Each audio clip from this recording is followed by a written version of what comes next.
You ask Tiger to solve. This deals with linear equations with one unknown.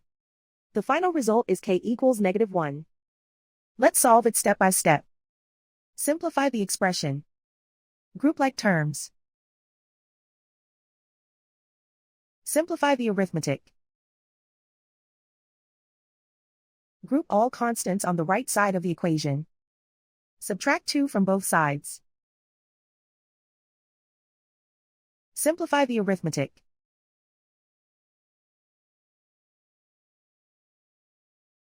Isolate the k. Divide both sides by 2. Simplify the fraction.